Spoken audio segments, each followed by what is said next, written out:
최근 경제 상황을 설명할 때 가장 많이 언급되는 것이 공급망입니다. 공급망은 원재료부터 중간재, 완성품 등이 최종 소비에 이르기까지 이어지는 연결망을 뜻합니다.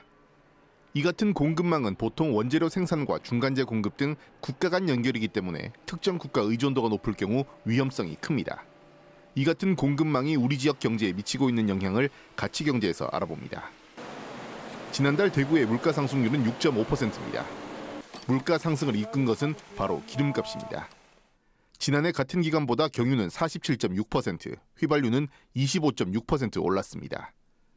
이 같은 기름값 상승에는 공급망이 결정적인 영향을 미쳤습니다. 우선 러시아의 우크라이나 침공으로 이들 지역의 원유 공급이 중단됐고 석유 수출국 기구도 증산 속도를 늦추면서 원유 가격이 급등했습니다. 7.9%나 오른 식료품 물가도 마찬가지입니다. 폭염 등의 영향으로 특정 농산물 생산에 차질이 생긴 측면도 있지만 전쟁으로 인한 곡물 수출 중단과 인도네시아의 팜유 수출 중단 등 공급망 영향이 컸습니다.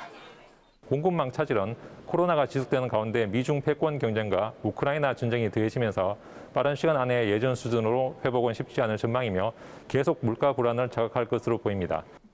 이처럼 물가에 영향을 미치는 소비재 외에 각종 원자재와 같은 비소비재는 공급망에 더 큰 영향을 받습니다. 한국은행 대구경북본부의 조사 결과 지난해 대구 경북에서 수입한 3천여 품목 가운데 1,700여 품목의 수입 공급망이 취약한 것으로 나타났습니다. 수입 공급망 취약성은 수입 집중도와 수입 대체 가능성 두 가지로 판단하는데 특히 특정 국가의 수입 집중도는 높으면서 대체 가능성은 낮아 수입 공급망이 매우 취약한 품목이 708개나 되는 것으로 확인됐습니다.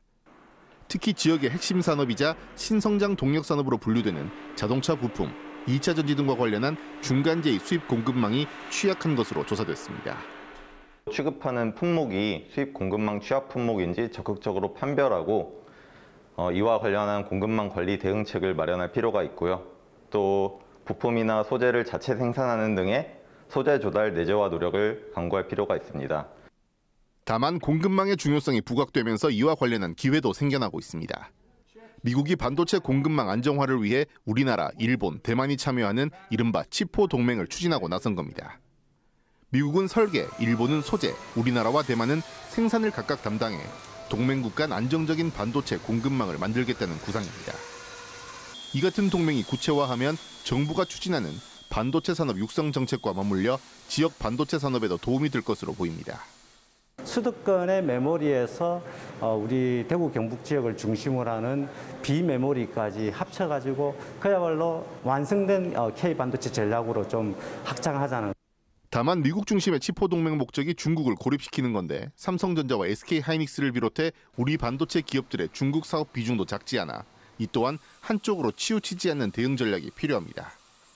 석유 수출국 기구의 원유 증산으로 유가가 하락하고 우크라이나의 곡물 수출도 재개되면서 물가를 위기 상황으로 몰고 가던 공급망 문제가 일부 해결되고 있는 가운데 안정적이고 중장기적인 공급망 대책을 준비해야 할 시점입니다.